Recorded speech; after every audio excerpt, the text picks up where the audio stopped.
Well, good morning, good morning, good morning. It is a good morning.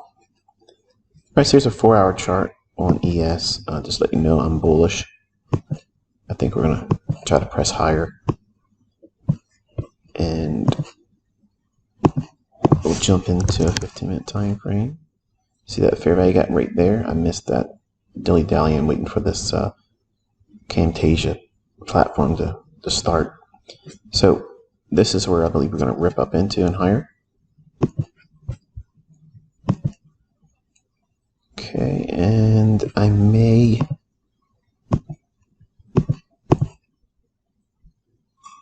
let's see if I'll use that one. And then put the stop below there. It's a little wide because it must be for non-farm payrolls. Wild and woolly price action. So right in there, I'll make it white. So it's a contrast. So inside that 4-hour fair value gap, it's in a discount relative to that low, to that high. We drop down. There's a small little gap in here. I'm watching and see how it behaves in here as well. But this is the one that's the inefficiency. Oh, it might give us another opportunity. Oh, I will take that. Thank you so much. All right, so that might look like a lot of money to you, but it's really not in the grand scheme of things. And we'll take 5 off above here. And just so you understand what I'm referring to here and what's making this even important at all, is that this is a Judas swing.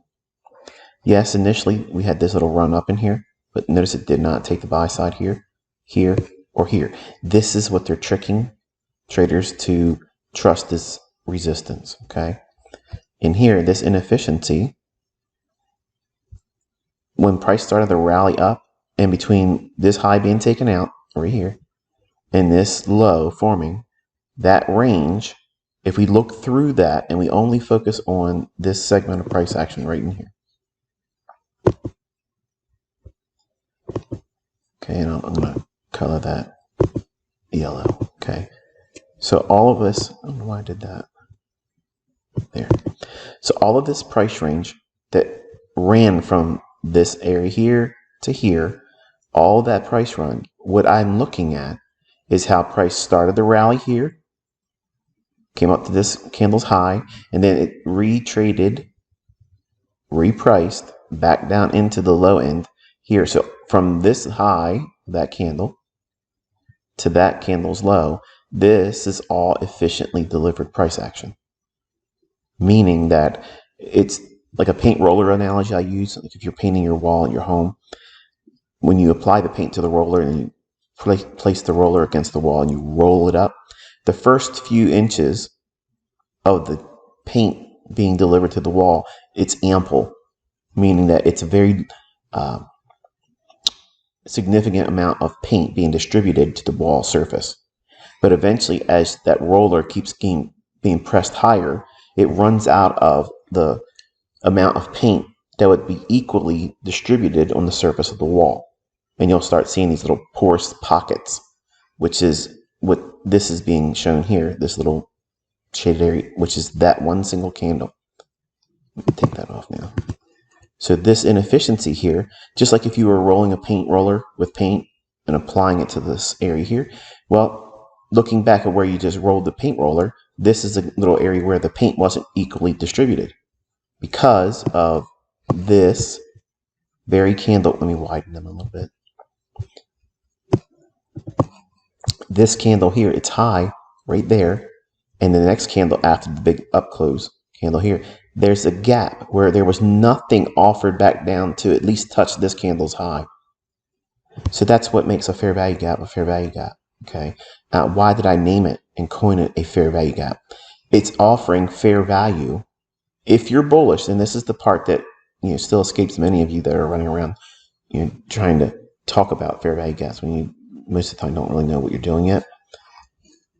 And I understand the zeal. It's exciting because you're handling something that you know and see it works, and you're discovering multifacets to something that you're on the road to progression, to understanding. But don't try to teach it yet because you don't know what you're doing yet. But I appreciate and love the zeal and all of your excitement about it.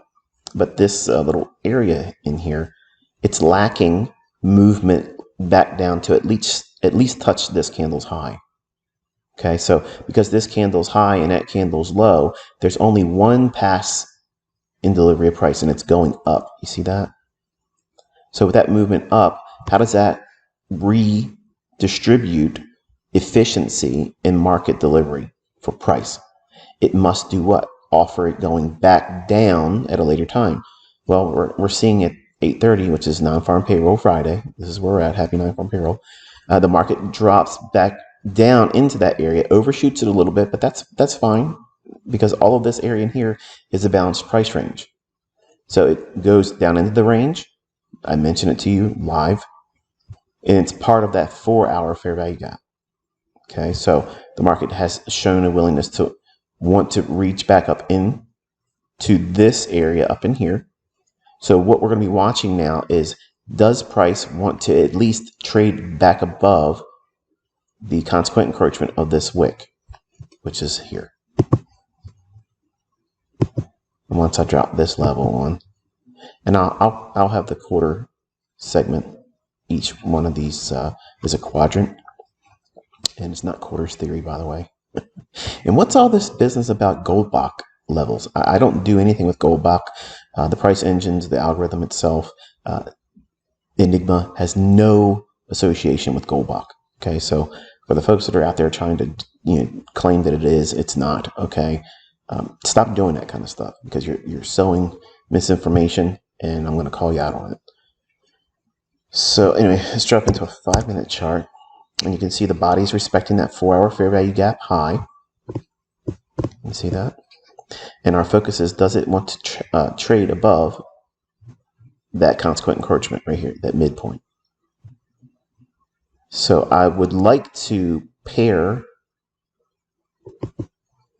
my longs with the existing buy stops that are resting above.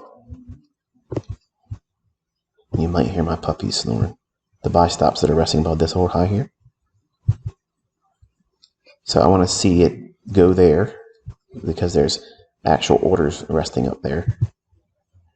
And the initial run on non-farm payroll generally is kind of like an FOMC event. It's a fake move. And I don't see this initial rally as the fake move. Okay, it's more this trading back down, and this really gets everybody thinking it's going to go lower. And if you're probably watching live streamers right now, they're probably extremely bearish, and I'm not. So let's do this. I set the liquidity top, put it over on the right hand side.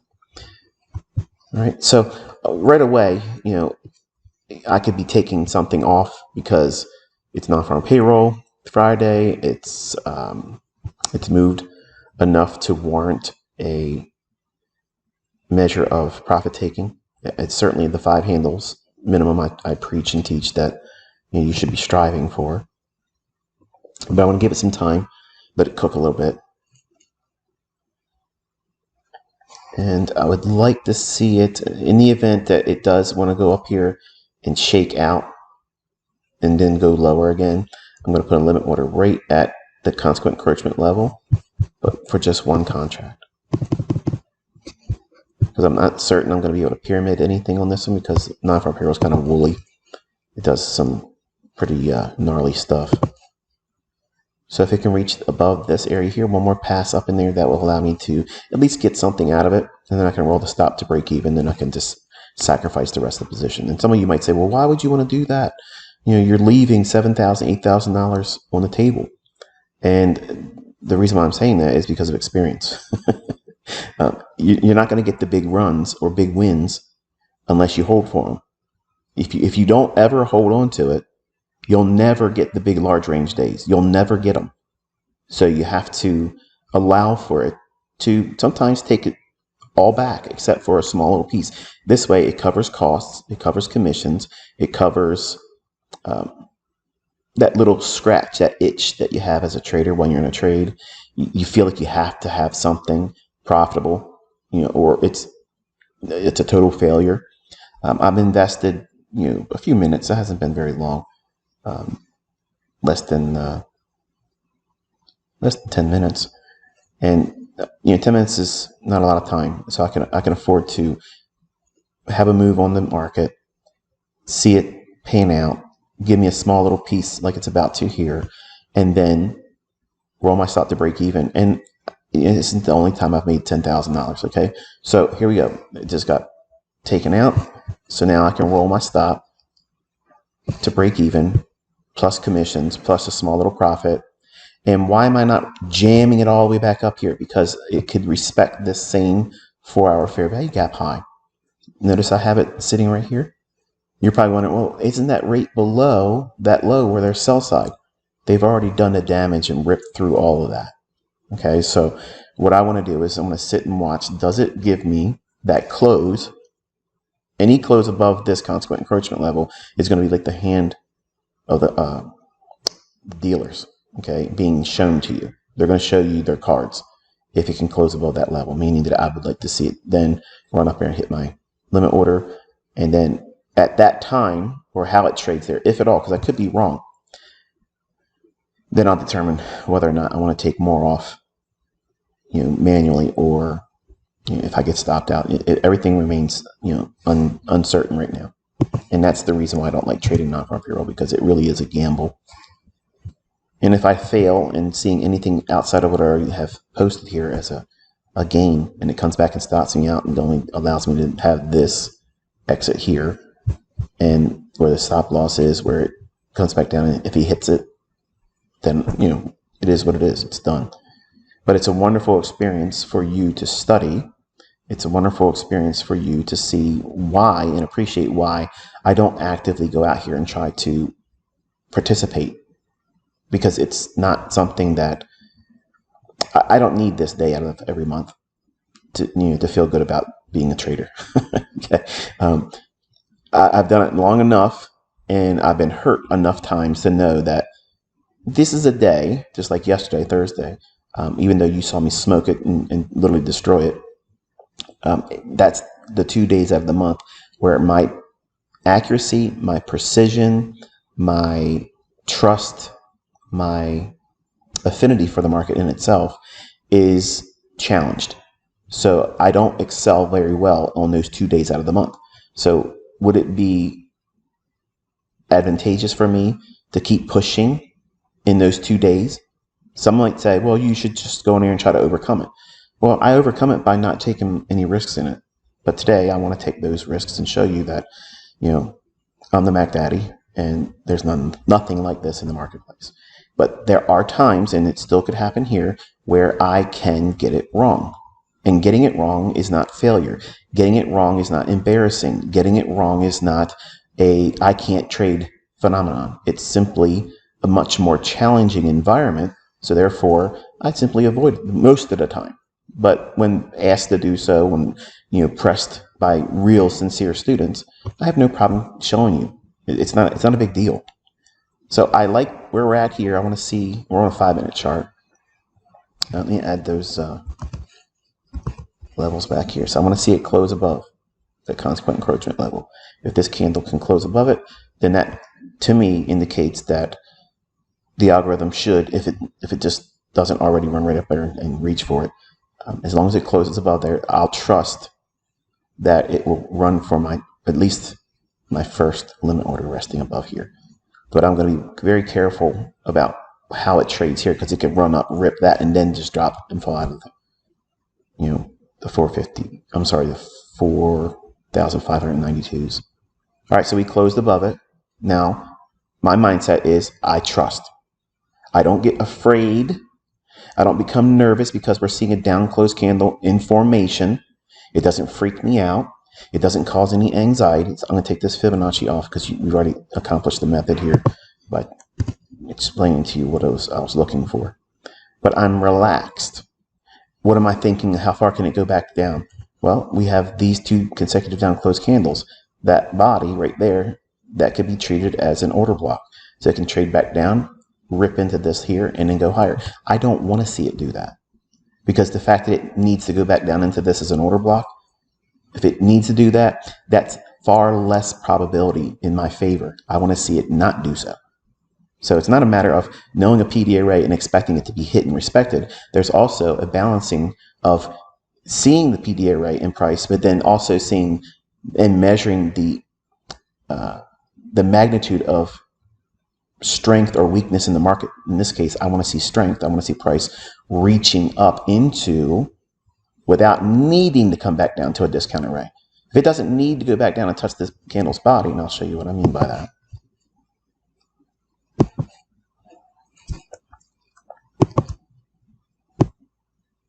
There. So when you see me showing examples where it's silent executions, I'm testing this as a series, by the way, on the YouTube channel, where I'm doing the executions and kind of like talking about what it is that's going through my mind. I'm giving you the inner musings of ICT as it happens real time. I don't want to see it come down and hit that. But if it does, it's completely acceptable. It doesn't change the underlying narrative that we're going to likely go higher. It just means that it's better if it doesn't come down and hit that, because if it doesn't go down there and starts rallying, then it's really going to be bullish. It's really going to be an energetic price run to the upside. So there's a strong contrast to what you understand in a limited capacity about my order block theory, where you would think, okay, this makes sense to come down and hit that and then rally. But what happens if the market is so strong and not patient enough to even want to go back down into that discount array?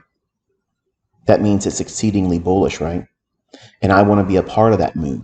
And I want to be in trades, and I want to hold on to my targets when it's indicating those types of things, because it's giving me a great advantage that retail can't perceive in price action. They have no idea what's going on. They have no idea what it's reaching for. I'm sitting here, I'm calmly explaining to you, there's no anxiety, there's no excitement. It's just, this is the stuff that happens all the time. And it's just like the same route that you take to your job. You drive it all the time. You know the person's house on the so-and-so street that you're going to pass. You know all the things. You know the people that you're going to pass that are sitting at the bus stops. It's the same creatures of habit. Well, price action is the same way. After doing it for so long, you get accustomed to it. So you're not surprised. Okay, and surprise invites the elements of fear and greed. If it starts to explode, I'm not going to go, wow, look at that. Where'd that come from? And on the same coin, just turn on the other side, if it were to drop and stop me out, I'm not surprised by that either, because it's the characteristic of this particular day of the month where it can absolutely fool me because it's highly manipulated. Okay, but given all the factors being equal, okay, assuming everything being equal and it is not non-farm payroll Friday, how would I trade this market environment? That's what I'm sharing with you right here. But I'm sharing it under the pretense that it is in a market condition that is admittedly, by my own words, not just here today, but many times. Okay, I always say NFP, non-farm payroll. I'm going to borrow a term I learned from Linda Raschke. It's not for professionals. Okay, so that idea stands true today. And right now, some of you should be, scratching your head thinking, well, if you're uncertain and it's already, showing an unwillingness to rally continuously, why don't you just take more profits off here? I could, but I don't want to. I want you to see what it's like for me to try to trade like I normally do in this particular day. So that way you can appreciate the characteristics and the difficulty of managing the emotions, managing the risk, obviously, which is paramount, and knowing what that feels like watching it, but also trusting your rule-based ideas. So since these concepts are codified by me and I understand them intimately, I am okay with it. Even if it comes back and stops me out, this isn't the only trade I'm ever going to win at. It's not the only day I can be profitable. But when you are a new trader and you're not really versed in what it is that you should be focusing on, it's very easy to encapsulate or try to encapsulate the entirety of your career on the results of that one trade that you're in right now or the one you're about to take. You know, the measure of your success is based on the trade right now. And you need to remove that. That's a plague. Okay. That's a terrible, toxic mindset. And that's why trading is very difficult for everyone, because especially for men, because we are all about measuring up. And in trading, it really seizes on that weakness in the male mindset that they have to measure up. When this isn't about an Olympic feat, it's about making money. That's all this is. It's unless you're in a competition. If you're in a trading competition, then then it's balls out and let's see what happens and who can do what. But on an everyday basis, running it as a business, when you're not gambling, you're not trying to over leverage because you want to have unrealistic expectations realized as a competition result or a percentage gain. If it's just about making money and you're running it as a business, you're not going to take foolish risks. But you're not going to also worry. If you owned a business, a brick and mortar store that sold shoes, you're not going to go to work every day worrying about the likelihood of people not wanting to wear shoes anymore. We're all going to wear shoes. Okay, we're all going to have shoes. We're all going to have a need for shoes. Okay, and there's lots of different brands of shoes. Some are more popular than others. But the premise is that there is a real need. There is a model that can be exploited there. People are going to be born, generally, unless there's a birth defect, they're going to need covering for their feet. So therefore, that market will always exist. My PD arrays, my models, okay, are based on that same idea that I know the market's going to reach for inefficiencies, then it's going to reach for liquidity, or it's going to reach for liquidity and then reach for inefficiencies, or vice versa. But those two premises permeate the understanding that I have with the marketplace and I share with you as my student. So I'm not surprised when I'm looking at price action. I'm like, oh my goodness, why did that happen? That's not a concern for me. My concern is am I following my model? Am I following the rule-based ideas that I've codified, implemented, and I've used for 30 years? So I'm not emotional about it. Frankly, I'm bored. And this is actually not all that exciting. Like, I wanted to see a whole lot more movement for this particular non-farm payroll.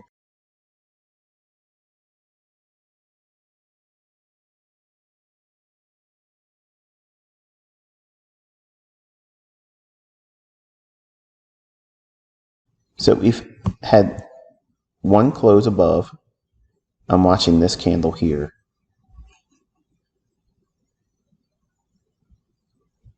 And how it's behaving. I'm going to put that fib back on just to show you in relationship to that wick right here. So all of this was an initial raid, and then they dropped it all the way back down into a deep discount. We've had one close above. This one didn't close above, and we're now just below it. So I'm demanding price action to show me another close above here. If this doesn't close above it, I will take 3 contracts off just to fund the position and then get a little bit better payment for my time. Okay, about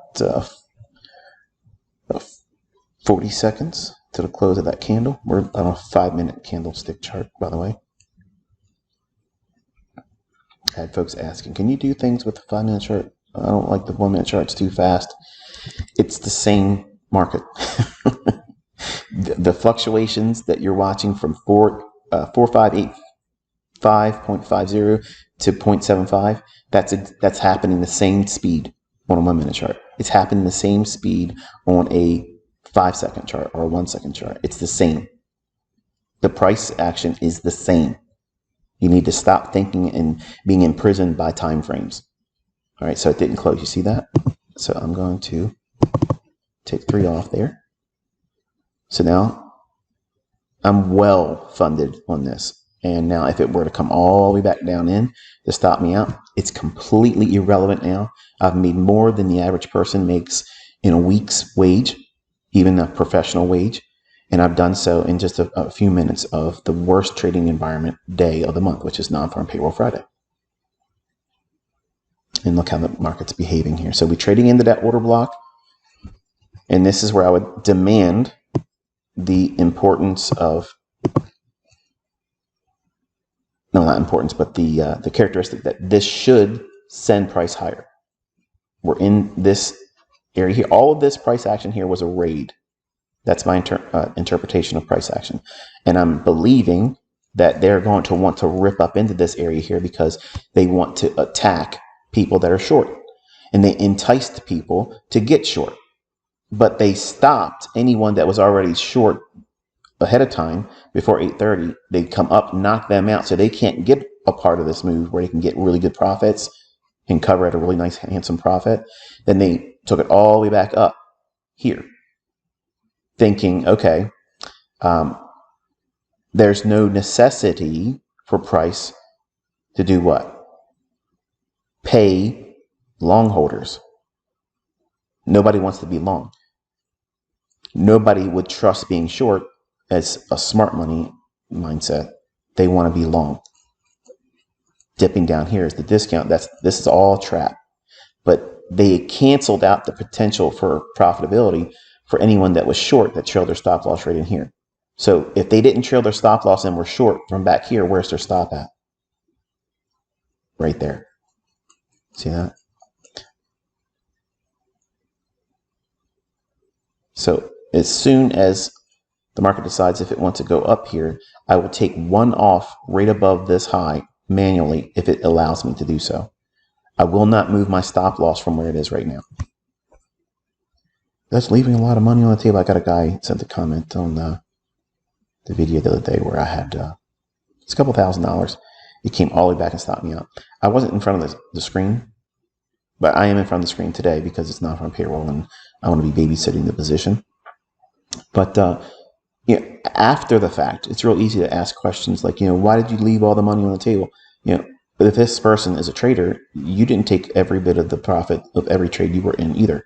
There's going to be times where you leave money on the table, but you're worried about that money. I'm not worried about that money. That's not, that money can be taken and plucked off the money tree that's in here every single day. When I want to sit down in front of these charts, I can do that. So that's the reason why I leave money on the table, because I'm looking for larger hauls. I want a bigger harvest and I know what to do to get them. But sometimes, it's not going to be that day for that particular trade to pan out in its biggest capacity or largest magnitude that I'm anticipating in that specific setup. It may not yield itself to me. So because I don't measure my success on the basis of one individual transaction or one trade, I'm okay with letting it take some back from me. It's a interest loan.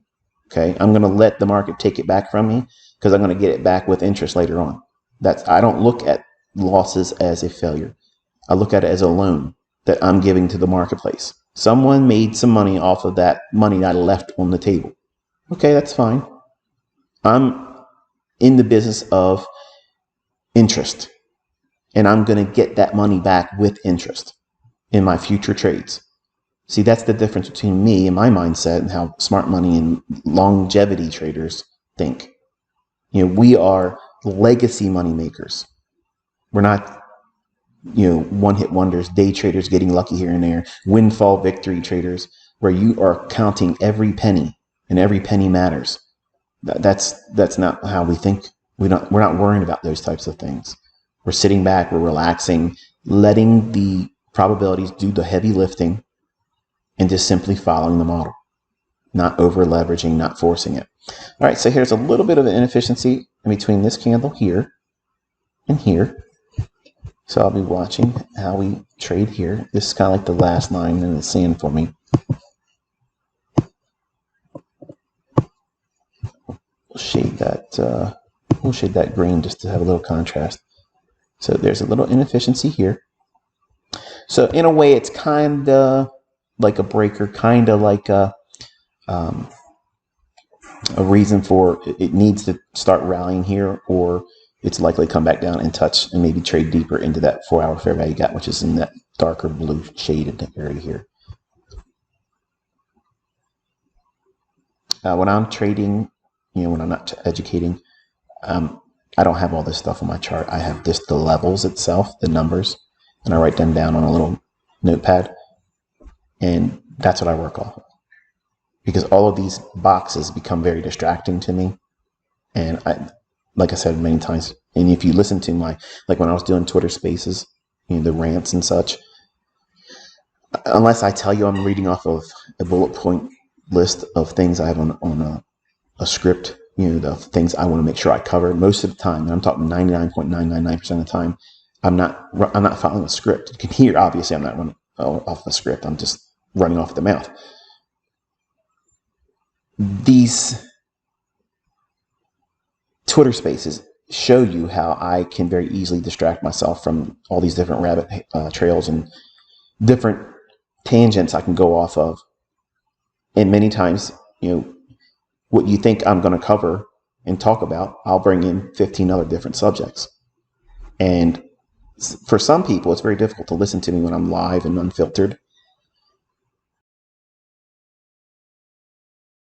because I stray off a topic, but I come back, and it's comfortable for me to talk like that. My wife, she doesn't really like to have long-winded conversations with me, because I tend to bring in other conversations. She's like, can we talk about this and finish this before we go into another topic? And my mind doesn't work that way. It's 1,000 miles an hour. And if you can't keep up, then stay on the porch. Okay. That's just the way it is. Okay. And unfortunately, that's a weakness in my mind, in my observations as a mentor. That's my weakness. It's very hard for me to stay on task about one subject matter, but I'm bored easily, because there's lots of other things to talk about in the price action. There's other things that I could be mentioning and having a greater appreciation for in the community when I'm sharing and teaching. There's a lot of things I leave out because I'm not allowed to teach it to you. And I don't want to say those types of things that gets under your skin. Oh, it's a bunch of so-and-so. It's marketing. It's this, that, whatever, dude. I could literally keep putting out models every single month, and they'll never be the same thing. And they'll all make money, and people will get funded. People will make money in live funded accounts or their own actual money.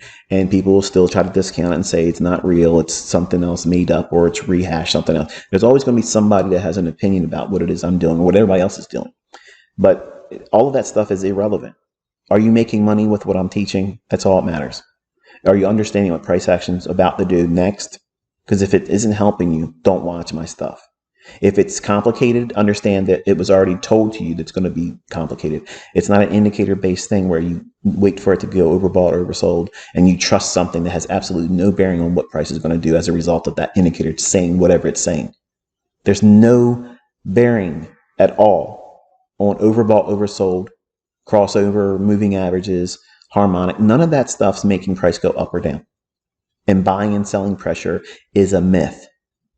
The depth of market, the DOM, it's not dome, it's DOM. That in itself means absolutely nothing too, because it can be spoofed. Spoofed is where orders can be flashing in there. Like there's a lot of buy orders above a specific price level or at a particular price level on the ladder of a DOM. And they can be spoofed. Large institutions, okay, like Goldman Sachs and Citi, all these kind of big conglomerates for trading, they have been punished and charges put against them and fined for spoofing and pretending to really try to have orders there. And that it's a gimmick. Okay. It takes more faith to believe in that than it is that you just simply look at where the stops should be. Where's the inefficiencies? They don't hide them from you. They can't hide them from you. So because they can't hide them from you, that's an advantage. Because everyone will have a stop loss when the market has been dropping lower. Someone's short. There's someone short in a move that's dropping. Okay. And we don't need to know how many people are short, who it is, what their entity is. This means that they're short. And if they're going to manage risk, they're going to place a protective stop in the form of a buy stop above some important high. Well, prior to this drop down, this high was important. We've seen it go right back above it again. And this high, there's people that are short here that their stop loss was never traded to here. You see that? So that's kind of like when I'm basing the remaining portion of this trade on, that they have unfinished business above here. And if they get really overzealous on the upside, they can take it up here. And I have enough in the tank to allow to adjust that if I can start to run up here, I'll change this 5 to something other than 5 to allow me a runner, because I don't want to pyramid on non-farm payroll. Non-farm payroll is a very challenging market environment where I don't have the faith in my own ability to be very precise in non-farm payroll market structure, because it's quirky. It's a little bit more wild, where it just whips around and it seems aimless. And because of that, I can't trust that I'm building in a larger position with sound footing, meaning that it's too uncertain for me to build larger positions where in another day of the month where there isn't this highly manipulation of order flow, where it's literally constantly for the first hour, it's highly manipulated, and things that I would otherwise trust in market delivery, and I could go in there and just feel confident that I'm going to do this and do that. I've walked you through most of it so far this morning about all of this area in here. And because it didn't do a certain thing I was looking for, I banked some more. So out of the 10 contracts that, was available to me in the entry down here, the partials that I've taken, 1, and then 3 more because it wasn't giving me what I wanted to see. And now look what's happened. Okay. We're in this last down close candle, and we're inside of this fair value gap, and I'm watching, does this candle have a body that closes below or outside this shaded blue area or green area?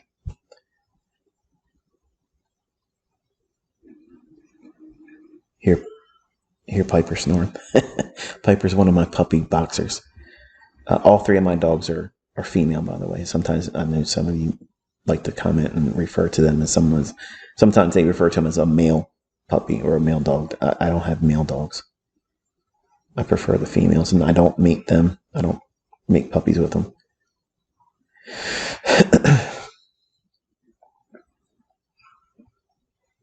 All right, so I'd like to see this candle or the very next candle start to really gain some momentum on the upside and get out of that green shaded area.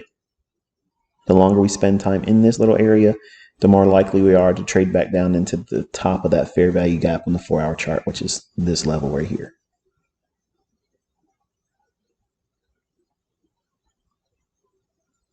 But being in a position like this where your trade is funded, meaning that you've taken something out, anything that can happen right now cannot remove the profitability of this day.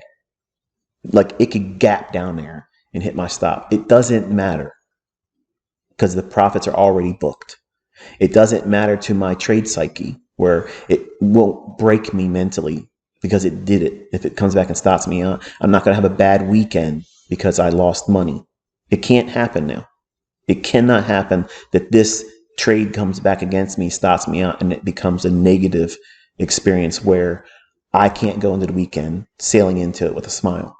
See, that's the strength. That's the benefit of taking partials. And that's why I laugh in the face of people that say taking partials is stupid, from someone that is anonymous in terms of their ability to trade or be profitable. And there's lots of them on Twitter. Lots of them. They have large followings for no reason. So I like what we're seeing here. See how the bodies are staying just at the bottom of that green box. The next candle, well, this candle we're looking at here, it opened right at the low of the shaded area, and we're working our way up in here. I want to see it get really energetic and start to come up out of here. I believe that, man, she's really snoring over there. I believe that, at 9:30, we're really going to rip up into this area here. If it doesn't do before, it definitely will be where I'm thinking that it's going to really reach up into that at 9:30 and really punish the people that are thinking it's going to go lower. The problem is do I have it in me to navigate and stay with this trade and not get stopped out? I think I'm safe with the stop where I'm at. It's at it's below the fair value gap on the 4-hour charts high. and it's behind all the bodies here. So remember, the bulk of the volume is what in the bodies of the candle. The wick does the damage, and it just seems like if I get stopped out, I'm okay. Basically, is what I'm saying. And you really want to have your trade. I'm going to take this Fibonacci off because it's really cluttering up the chart, and we've already seen what it was used for.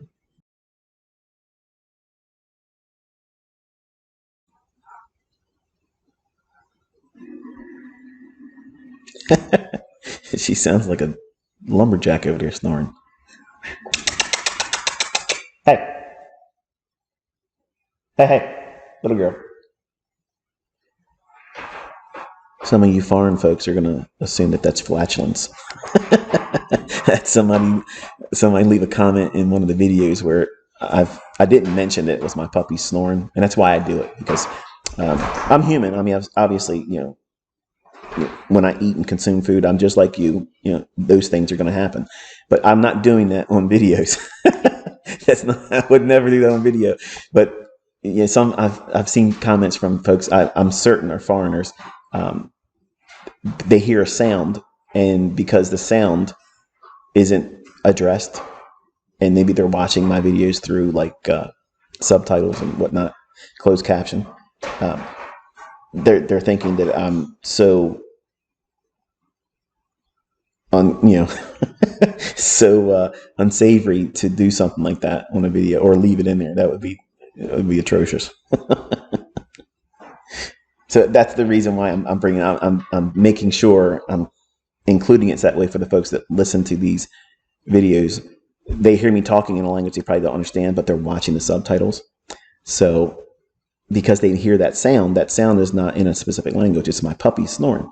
So that's why I'm making sure it's included here in the discussion.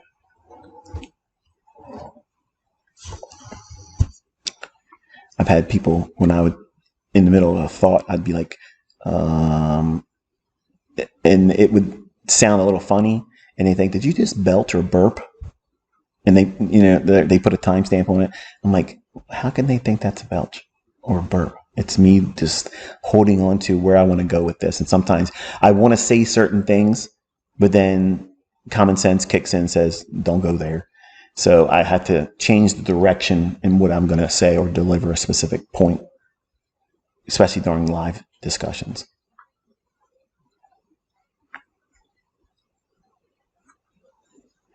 All right, so we're coming up on just about 17 minutes till the opening bell.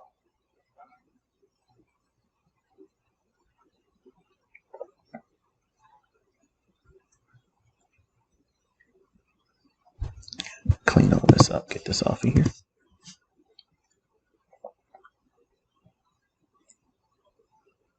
So while watching this, and when I have these inefficiencies outlined from this candle's low, which is right here,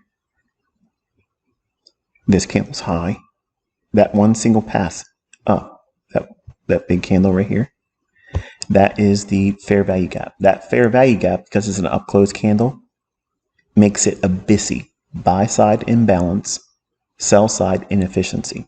We have since offered sell side, and I don't like the heaviness that we were experiencing in here because it's spending way too much time at the low end of that. I don't like that. It doesn't bode well for the setup, but I'm going to commit to it for the basis of teaching the difficulties, because it's one thing for me to say I don't like to trade non-farm payroll, and for the people that get out there and they over leverage and they gamble and they guess, and they might live stream it, or they maybe don't live stream it. They don't show it's a live account. They don't show it's live data. For all those individuals that say that, and they always come after the fact. They always come after the fact, say, I made money on this day and ICT doesn't trade on this day. He tells you not to trade on Mondays. I trade every Monday on non-farm payroll week. I trade every single Monday on a non-farm payroll week. But I may not trade a Monday on any other week. I'm comfortable with letting the market have that. So see, we had a close outside that shaded area. So because we had this one single close, it's inside this down close candle. So what I'm weighing out is, okay, well, it could still do what I would like to see it happen and move higher. But the more time we spend drifting lower, the more likely that they'll want to take the 930 run, rip that low, and then come back up here. That's the problem I'm facing with this trade right now. That's what's in my mind. That's what I'm concerned about, but not to the degree where it's freaking me out or making me upset. And if it comes down and does that very thing, I don't care. That's the wonderful thing about how taking partials, knowing where and why you should take that partial, it frees your mind up about needing to be what? Right. That is power. That's strength. Partials remove the necessity for you as the trader, whether you're advanced and you've been doing it for a long time, or you're new and or a fledgling student of price action. It removes that very, very difficult task of managing the impulse to be correct, to be right. Because I'm going to be honest with you, I've said this many times before, and I learned this from Larry Williams. I coined it from many times watching his 4 VHS tape series. You're never right in trading. You're never right. You're never, ever, ever, ever, ever, ever right. You're either profitable or you're unprofitable. Now, how's that possible? I mean, surely you're right if you make money.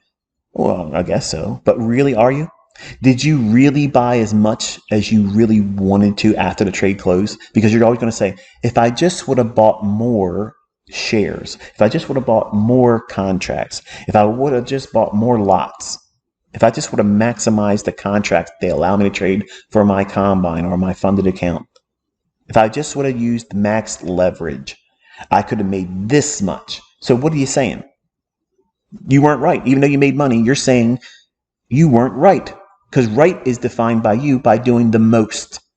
And I'm telling you that's a lie. That's toxic thinking. And that's why that you're never going to be right. So your objective in trying to be right in your trades, that's a foolish errand. And you can't do that. It's impossible for you to be right. Because even if you share your profitable trade, someone, and I do it, people come into the comment section and they'll say, but why didn't you take profits here? And why didn't you take profits there? That's your way of doing it, but you're looking at it after it's happened. Why don't you show me your trade where you did that? They're not doing that. So it's pointless to have conversations about why didn't I do this and why didn't, because I didn't trade it that way. Okay. When I do a trade and I'm explaining it to you and I'm showing you why I'm doing certain things, that's how I'm managing that trade based on my understanding, my belief in how the market may behave or it shouldn't behave. I'm being responsible. I'm owning my own decision. I'm not lending it out to someone else to critique it and then learn from their insight. I'm not here to learn from anybody. I already know what I'm doing, and I'm comfortable with being not perfect.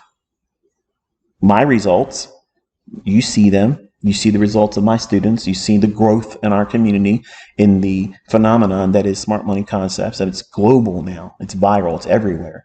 And it really upsets a lot of people because it casts a very large shadow that they can't step outside of, because we have students, you have a mentor that can do this, that can explain it before it happens, do it in great detail. And my students are able to learn that same skill set.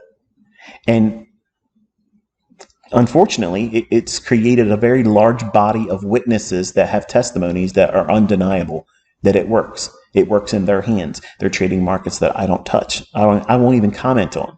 And they're making money using what they learned here on this YouTube channel. And that is inspiring. It should be inspiring. It should not be a reason for you to go out and start doing videos. Here's why ICT concepts or smart money concepts don't work. And then not even teach it the way it's been taught, or even refer to it the way it's been taught. You can make videos saying that you failed using it because you haven't spent enough time learning how to do it properly. That's fine if you need clicks. Okay, there's a lot of people put my name out there in their YouTube videos just to get clicks. I get it. Times are hard and groceries are more expensive. Things are expensive, and my name sells right now. But in trading, if you're in this industry to learn how to make money, people don't have any time for all that nonsense. They're here to learn how to trade. And if someone's not learning how to trade from me, they're not going to spend time here. They're going to go on to somebody else that's going to be able to help them. And I'm telling you to do that very thing.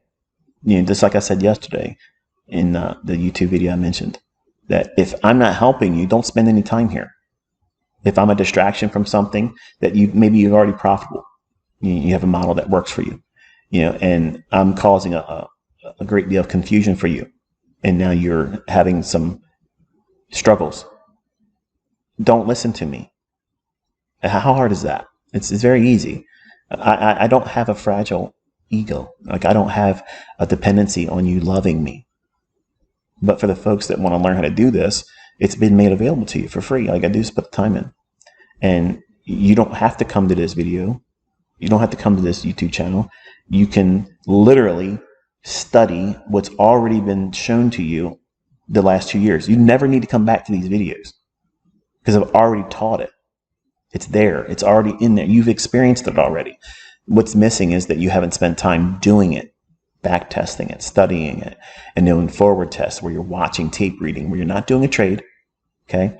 And again, this sort of people, show me your tape reading. Okay, show me your level 2 data. Level 2 data is a gimmick. It's a bunch of bullshit. Okay, let's be honest. It's bullshit. And it's the same thing as the depth of markets, the DOM. It's all spoofed. You cannot spoof this candle being an inefficiency. You cannot spoof this inefficiency down here in the 4-hour range that I highlighted. You can't spoof the fact that that high right there had a price run move away from it. So there's going to be liquidity resting above that. You need bookmap software, program, gimmick, application to tell you there's a stop loss up there or orders above that. You need that. I don't need that. I don't need that.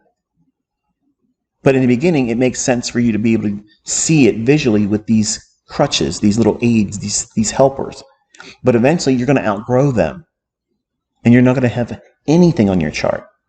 All these things are on the chart so that way you can see what I'm weighing in terms of concern, importance, what's salient to me in this price action.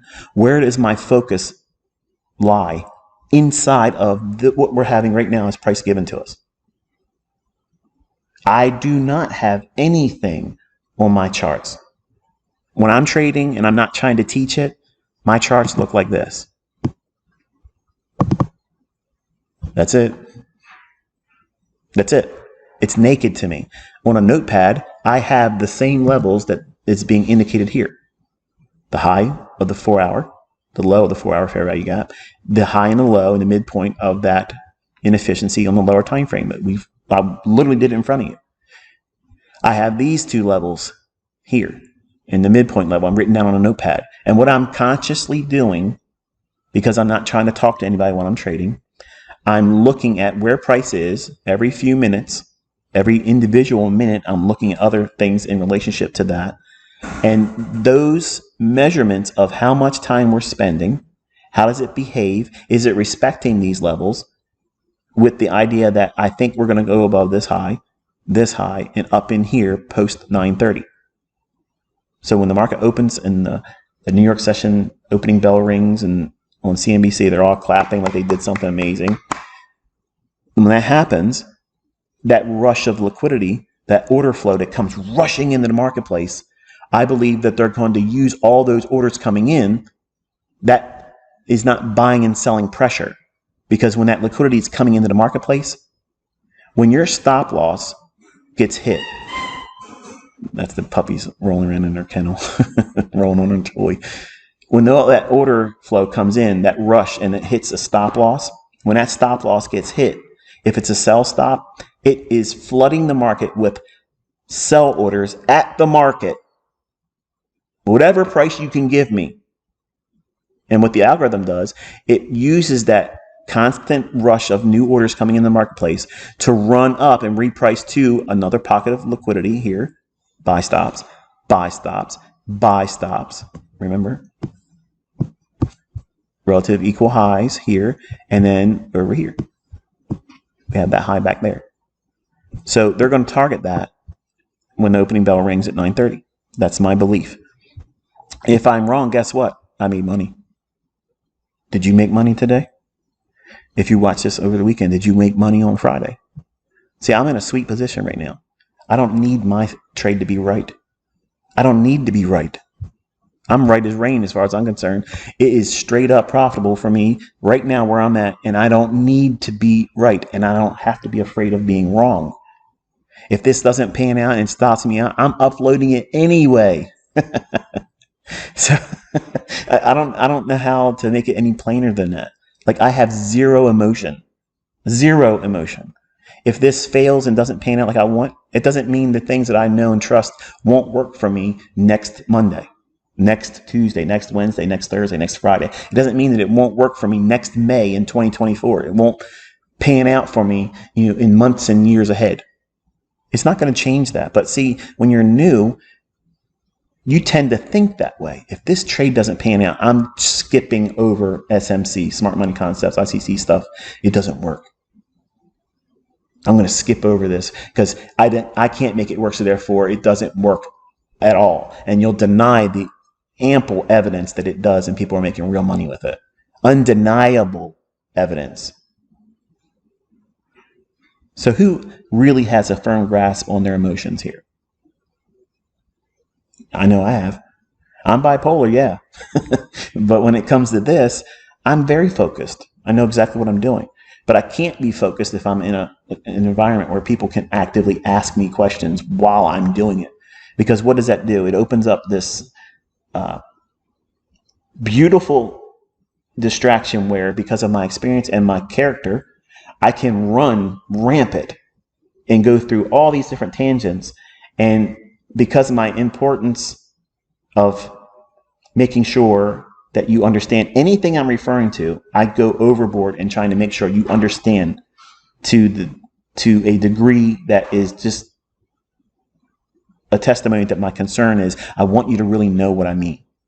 Not just, the market should go up to those stops up there at 4,600. Okay, why? Why do you think that? Oh, I'm glad you asked. Let me go through all of this. And some of you don't want to hear that because you just want to know, tell me how I can easily just get to, it's going to run the 4598.75 high. Because if I can know that, that's the bias and I can make money. Wrong. Absolutely wrong. But you don't want to hear that lesson. You don't want to hear that truth from me. You don't want to hear it. You reject it because it doesn't fit your underlying narrative to what you believe how you should learn. You're coming to me with no understanding about what it is I'm teaching. And you're going to tell me, and many of my paid students, which I don't have a paid mentorship anymore. I will not be opening one in the future. If my books sell like hotcakes and it gets real popular because of the books, I'm not going to do a mentorship where I'm charging people money for lessons like that again. I'm not doing that. Like I'm not trying to do anything except for help you. That's it. That's all I'm trying to do. And many times you're fighting me. No, I don't want your free help. I know how I should be taught. I know how I should learn how to do this. When you don't even know what it is you're trying to learn. So how can you tell me as the teacher, this is how you should teach me? No. A real student's going to say, I'm ready to be taught. What is it you have for me to learn today? And then let experience dictate the pace and direction and where you go with it. But in today's society, that doesn't fit. It doesn't fit the mold. It doesn't give the comfort that's necessary for that. Give it to me right now and it's already too late crowd. That mindset of impatience, entitlement, it's rampant right now. And that's why I'm off of social media like Twitter and stuff. It's toxic. It's really toxic because there's people there that pretend to be smart and they're idiots. they're fools. And I don't have time for that. Over here, I can be in my little bubble. I can talk. If you choose to come here, you came here by your own choice. I didn't drag you over here, right? And you're watching these videos because you want to listen to it. You want to learn. Or you want to take something from it and, run into your little circle of, circle jerks and make fun of something that you still don't understand or even come close to replicating. So again, I will accommodate all manner of audience.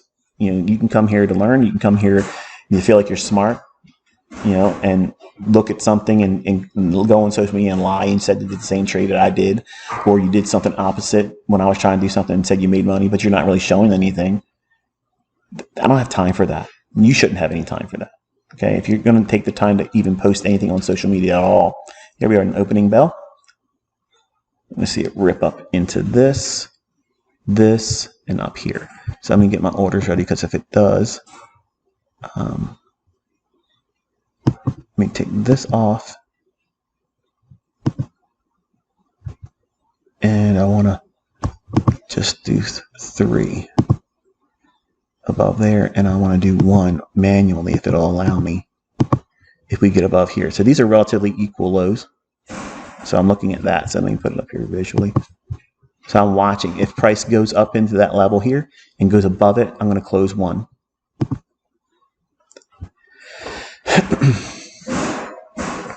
Piper. Hey, Piper. I'm sorry, that's Scout. Stop. Settle down. All right, so far so good. I want to see it really accelerate, reaching into that area here.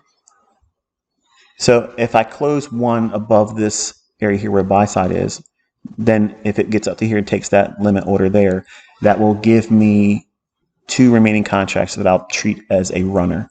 And if it can get up here, I'm going to place my stop loss right at the high of the 4-hour fair value gap. So it's not going to be much of a change, but I do want to have a little bit more protected on the balance of the 2 contracts, which really won't make a difference in the grand scheme of things.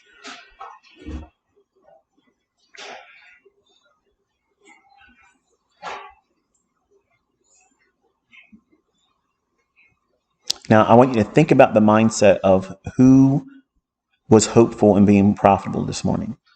They set the trap that it was going lower, then it really dropped down here. The mindset is, okay, the market's weak. It's probably going to keep going lower. And I don't want to subscribe to that view. I want to see where they left traders feeling safe.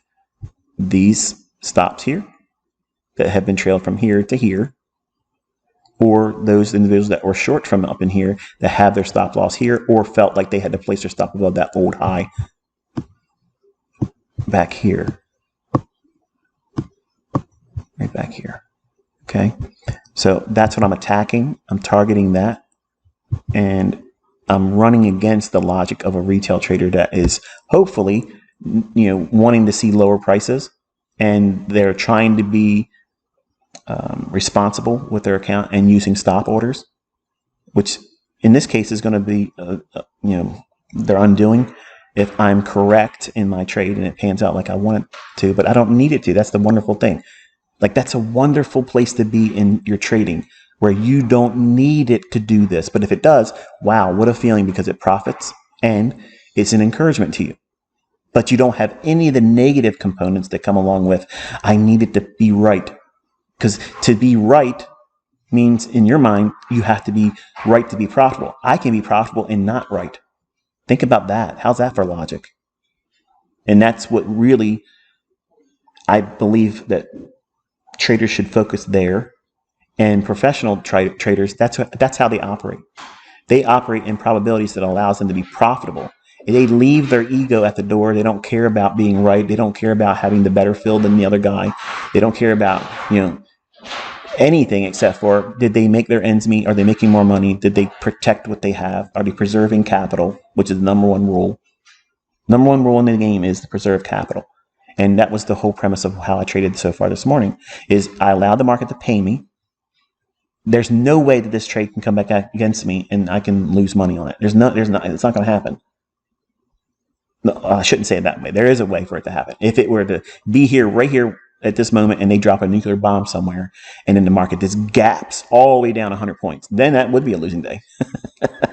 But that's the inherent risks that are associated with trading. When you sign up to your account and you put real money into a brokerage account, you're basically saying, as long as there's liquidity, we'll try to get you out, but there's no guarantee.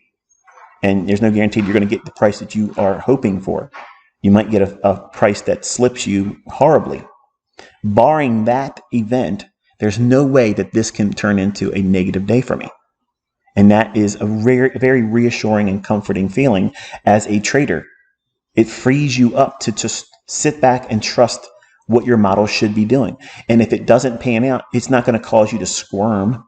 Whereas if you've taken nothing out of the trade, you've taken no partial, you are hoping and praying, please start moving in my favor. Please start doing that. See how I touched that right there? Now I want to see it do a little bit of that and then rip higher. That's what I want. I don't want to see it close below the midpoint of that fair value gap in here. So it's real important that you guard your mind and you learn things that help you understand how you behave and how you think about the market while you're in a trade. It's many times it's the very things that you are ignoring about yourself that you keep repeating that are going to be toxic to your development. They're hindrances to you, and you don't realize it. You think by pretending that it's not there or blocking it out and lying to yourself, well, I was right about this, I'm right about that. But you're not addressing or at least identifying the things that are holding you back and that are problematic. The toxic thinking, the what if thinking. What if it turns around and I lose on this trade? Okay, that's the same thing as what happens if you start to drive to work tomorrow.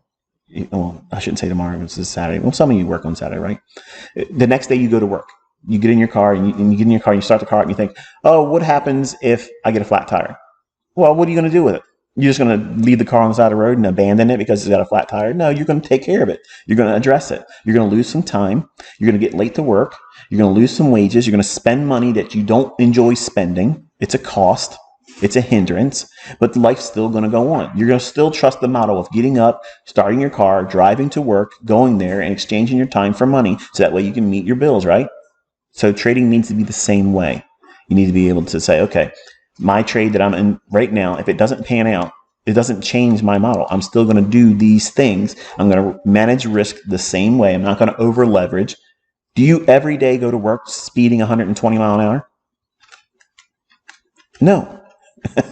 No, you might do it once in a while when you're really, really late, but for a small period of time. But that's exaggerated risk. What is it risking? It's risking your life, your property, other people's property, and their health and their life. And it's risking you what? A ticket, potentially jail time because you're speeding excessively. And all of that is excessive risk. So the same thing in your trading. You don't go in there just because Top Step or another company out there says, hey, I'm going to allow you to trade 15 contracts in your combine. That doesn't mean do it. Just because your odometer says you can do 100 miles an hour doesn't mean that you're on a road that you should be doing it on. There's risks to doing that. So being able to manage your expectations, manage yourself, manage how you behave. I'm looking at this candlestick right here. Inside of that fair value gap. Right there. Like to see it respect that and start descending it higher. Spending a lot of time in this area here. I'm not overzealous about the why it's spending so much time in that consolidation.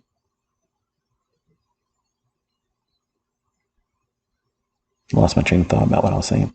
But the main thing is you just want to be able to remove the necessity about being right. Okay, using the same analogy of driving to work. What happens if you get in your car and before you start the car up and you think to yourself, what happens if my battery died? Well, you're going to get a hot shot. You're going to get someone to give you a jump, or you're going to have to go some way to get to a store to buy a battery to replace it, and then you go back to doing what you're doing.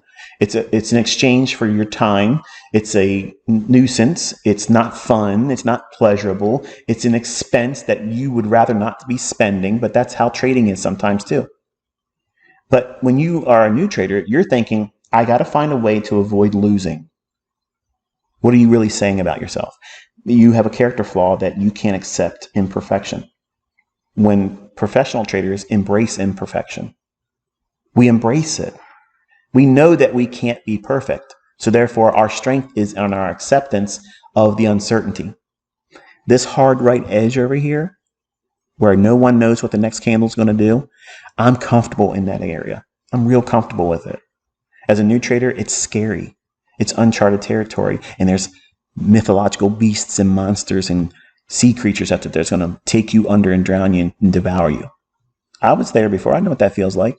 But I'm also, that same person that says, if I get out there and I go and deep sea dive in shark infested waters, I run the risk of getting bitten, yes. But if I follow a model and I stay in a close proximity to the boat, I'm in a cage, I'm not bleeding, I'm not putting chum in the water, those chances are far less likely. And I could still encounter these beautiful creatures that God's created. So there's a measure of managing the risks. Okay, so that's what trading should be about. And it's fun when you are able to control the risk, keep it manageable.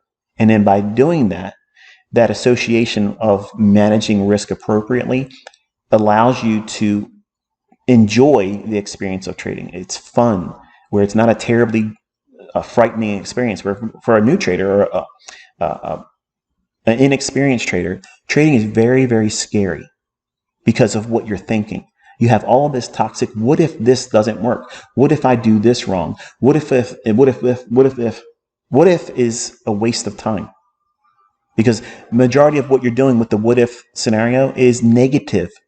It's rooted in negativity. What if this doesn't work out for me? What if I don't make any money? What if I wasted all this time watching these videos? What if I've wasted time believing something and it isn't really happening? What if it's all a scam? What if all these people were paid actors and they don't really make money? I saw that one too. It's funny, right? It's ridiculous. But what happens if you just really put the effort forward and you just simply made your best attempt to do this and you fell in love with it and it started working for you? What if it happens like that? Think about all the time you wasted not doing it. Think about that. What about all those opportunities where you could have been doing this stuff sooner? That's what I try to instill in all my students' minds. I want them to think about the opportunities of how this may impact your life positively. I'm not promising you're going to get rich, folks. I'm not saying that at all. But I'm saying that you will know how to read price action and you will do it better than anyone else is going to be able to teach you in a book, course, or whatnot. It's more predictable. It's not ambiguous. It's something that is transferable knowledge, and it is fun. When you really learn how to do this, it's fun. And you can turn it into whatever you want to turn it into. You want to get wealthy? There's lots of ways to turn this into a wealthy income stream through your trades that are profitable. You let time and money management and the money management aspects do all the heavy lifting, compound interest, and let time do that. But in the beginning, as a new trader, time is a commodity that you don't have a lot of in your mind when you have to submit to the fact that you have whatever time you have left. That's it. However long you're here until you're taken out of this world, that's how much time you have, and nobody knows that. And I'm not saying that should speed up this urgency that you need to learn how to do it real quick, because the urgency of trying to learn how to do it real quick, that unfortunately is a problem, and it causes people to want to rush. They want to get through it too fast without really learning what it is that they should have learned. Two things are about to happen if it pans out. If it goes above this swing high, as I mentioned before, there's buy side above that. And if it trades into that,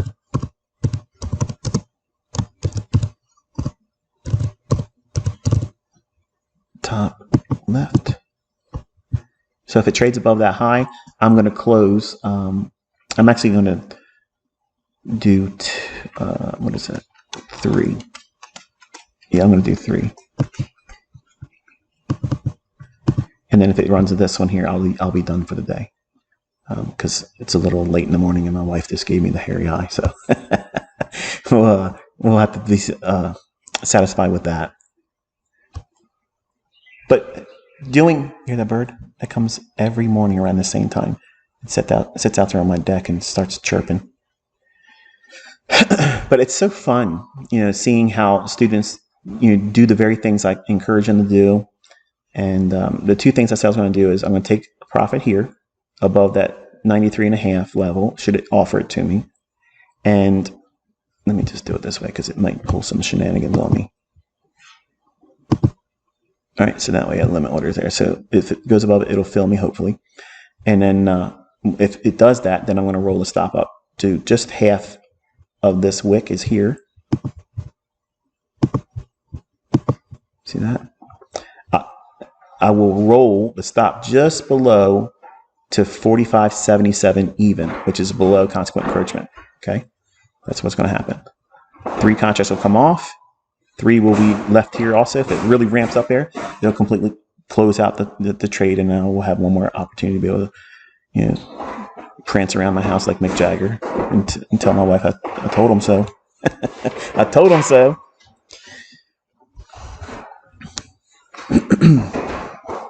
Scout. Hey, Scout. It's almost time, honey. Relax. She wants to get out and run around.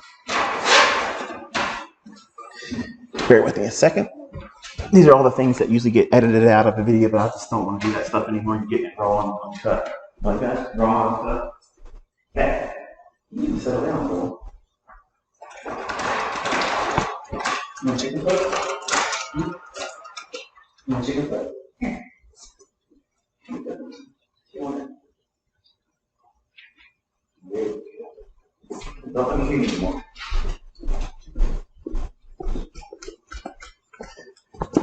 These are the times as a new trader. I'm not really in front of the laptop, so it probably didn't pick me up on volume. But these are the times where traders get nervous. They get scared, like, oh no, it's going back against me. It's pulling back inside of this range expansion, which if this candle closes becomes a fair value gap. I would want to see that stay open. If this candle closes, I don't want to see it dip all the way down and revisit or reprice back to that candle's high. I don't want to see that. There's liquidity here. There's liquidity here. It's in striking distance, and it is opposed to the underlying sentiment that's been engineered this morning, where it's going to go lower. But they canceled out any opportunity for those people that were trying to be short to be profitable. You see that? I mentioned that earlier in this recording. So I'm trusting that I'm on side. On side means that it's going to run for the liquidity that I'm targeting. I apologize if you hear crunching in the background. She's eating a chicken foot. I give them to them once a day, and I think she was demanding it, basically, that, and she wants to get out and run around. She's in a kennel right now, because if I don't put her in a kennel, she'll be crawling up and jumping on my lap and licking me in the face, and then it would be much more distracting, and I probably wouldn't have been able to stay on track as much as I have been here, even though some of you may think that this guy's all over the place. And I'm doing actually pretty good compared to what I've done in the past. It's a lot better focus. I've been enjoying my time away from social media. I've been away from Twitter. I miss engaging all of you. Obviously, you can see that by me doing this. But it's nice not seeing all the other stuff that social media constantly posts outside of trading. It constantly keep you depressed. I ain't got time for it. All right, so again, we've been working on a 5-minute chart, so I don't want to come off of the 5-minute chart, but when this trade hopefully pans out and it gives me at least a 45.93.5 fill, then I'll drop down to a 1-minute chart and give you the view, or the lay of the land, if you will, on what the 1-minute chart looks like. I have forced myself to only use the chart that I'm showing you here. I'm downstairs in my, I guess it's called the great room. My trading room is upstairs, where you have all the monitors and stuff. I've only used what I'm showing you on the laptop. Okay, so everything, the perspective I've had on the marketplace was limited to just what you have seen in this video. I've not looked at anything else. I promise you in Jesus' name, there's been nothing else. There's no added advantages of any other time frames. Everything was based on what I'm showing you here. So that way, for the folks that are saying, I see you have that big setup, and that's the reason why you're profitable. No. Those things help me, but they are not requirements. You can literally do this with one laptop and not have anything but one screen. You don't need to divide it up either. You don't have to have all the windows segregated. It's showing you different multiple time frames. If you know what you're looking for, you simplify your model. And in my opinion, I've simplified the things I've taught on this channel, again, here on one of the most complex, difficult trading days by my own description and definition. Non-farm payroll Fridays are difficult trading days because they're highly manipulated, meaning that what you might anticipate in any other given day, they may deny you. They may not allow me that 93.50 exit. They may not allow me to get any more profit. They may just send it lower and take the stop, and that's it. I don't care if it happens, because I've done enough. But for some of you, it might not seem like a victory. It feels like, oh, that was a failure. It didn't work like you said it was going to. So therefore, smart money concepts don't work. Well, that's flawed logic. You're still going to be working next week. So, I mean, that's the reason why you should be learning how to trade. Is that way you don't need to go to work next week. You don't need to get that paycheck that they're going to give you for prostituting your time.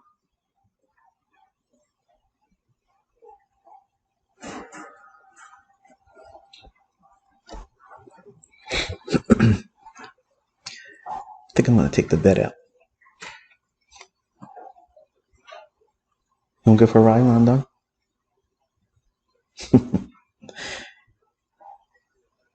My wife doesn't like to take rides in the bed because I get a little heavy on the acceleration pedal. Not all the time, but just sometimes. And because of the torque and the pushing into the chair, it makes she doesn't like that.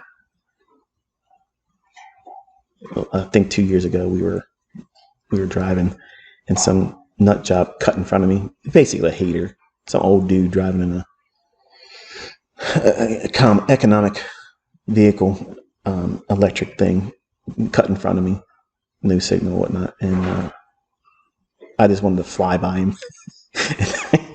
My wife's like, "No!" And like, "Don't do this. This is why you doing this. Let him do it." I just wanted to buzz him, like Top Gun. In the scene, it's like, "Can we buzz the tower?" I wanted to buzz him. So now I'm looking at the consequent encroachment of that wick right here. So I want to see, does it just reach into that or just above it and then run for that liquidity? It can go down there and wick below it. I just don't want to see it close below it.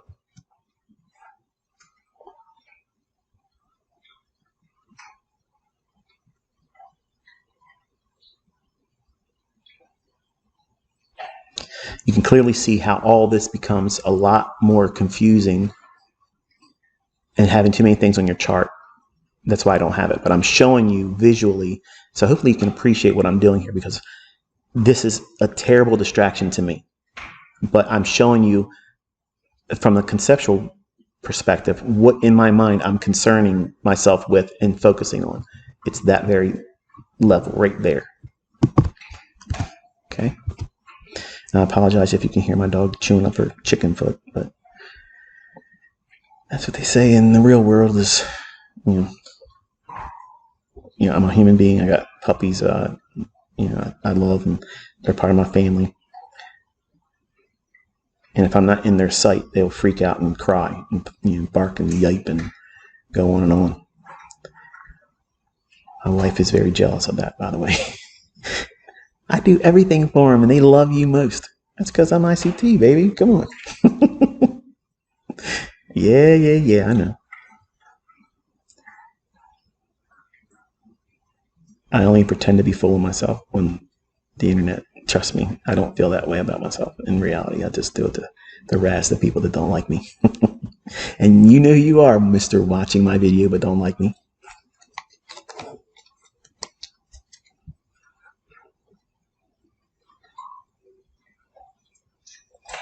All right, so I have to submit myself to the willingness of letting it go into this fair value gap, which is what I didn't want to see it do. I don't want to see it come all the way. Remember I was saying I don't want to see it come back all the way to that candle. So I have to submit myself to the idea that it may need to do that very thing here. It's completely permissible. It's better if it doesn't completely close it. If it trades where it's here and then starts to rally up, okay, that's fine. Remember, there's 3 PD arrays, 3 things I'm looking at that will cancel the trade. It will remove the probabilities of it panning out in my favor.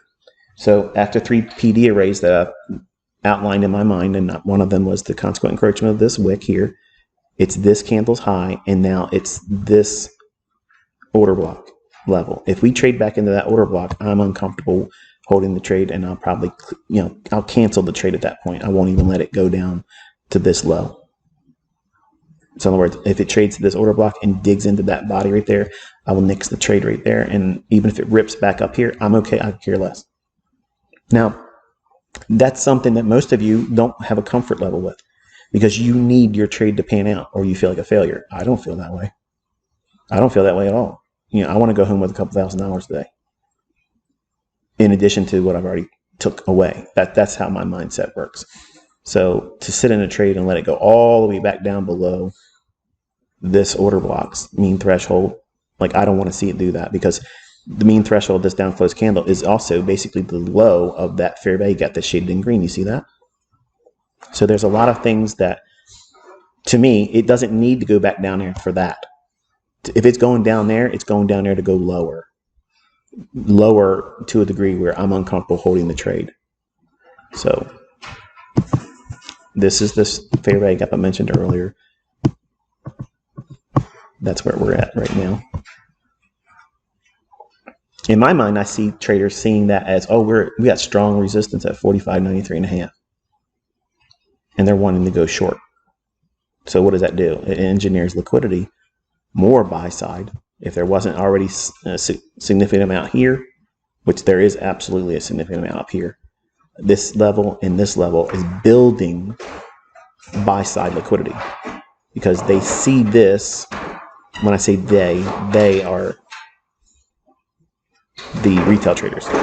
Hey, Scout, Scout, enough of that. She's rowdy. When we got her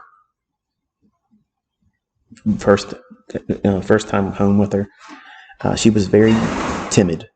And Piper, the other boxer puppy, she was rowdy. Like, I wanted to rename her Rowdy.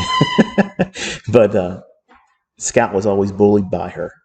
And now Scout has flipped the script, and now she's the rambunctious, rowdy one, and that's the one that's making all the noise. Piper's been laying at my feet the whole time, just being real. She's a sweetheart. I love them both, but Scout, I guess because she was bullied by Piper her first few months, now she's like, well, I'm going to be the dominant one. And she does. She dominates her in every aspect. She was smaller in stature and size, but she's gotten bigger. Like, she's filled out better, and she's trying to exert her dominance. So she's looking at Piper laying next to me, and she wants to be over here trying to usurp.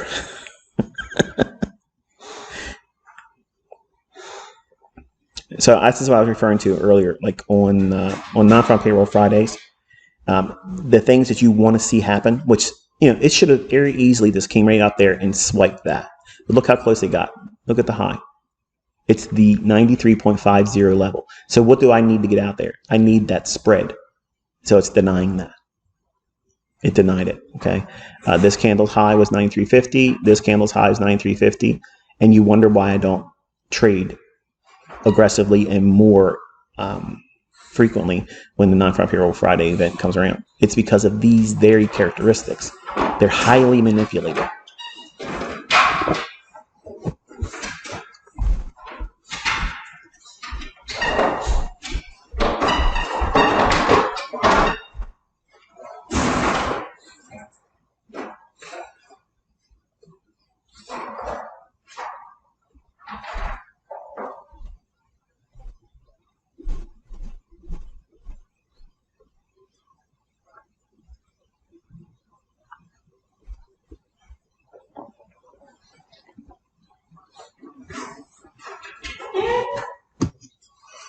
Just want to take a quick look at the NASDAQ real quick.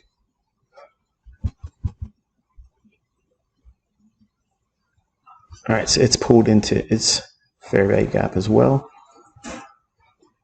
Liquidity is resting here.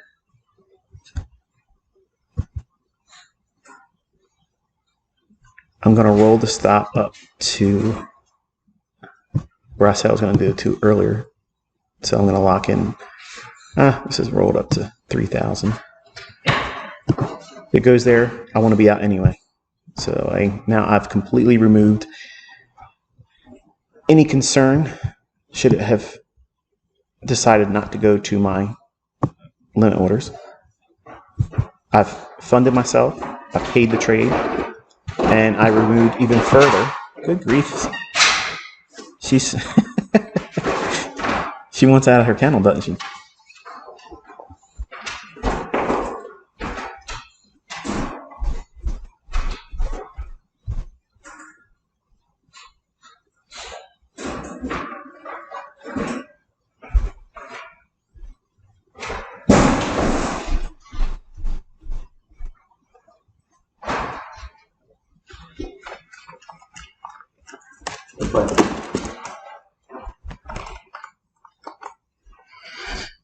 She got her way, just like my wife. I'm going to keep doing this. Oh, there we go. There's a limit order. And then see if we can punch up there and get the other one. And randomness again. There we go. Beautiful, beautiful, beautiful. You better film me. I thought so. So again, one of those instances where I guess this stuff still works. I guess the they haven't figured out how to beat ICT. So I've enjoyed my time with y'all this morning. Hopefully you got something out of all this. If anything, if it's inspiring to you to stick to what it is I'm teaching you, it works, folks. I promise you, there's nothing else. There's absolutely nothing else out there that's better than this. This is the market. This is the market. Look at the turning point here. I told you it can go down and touch that. It's better if it doesn't, but if it does, I would expect it to do what? Move higher. In the event that I'm incorrect, what was I doing? I'm making sure I'm paid. I rolled the stop up and then delivered like gangbusters again. Every week, every day, and it won't stop.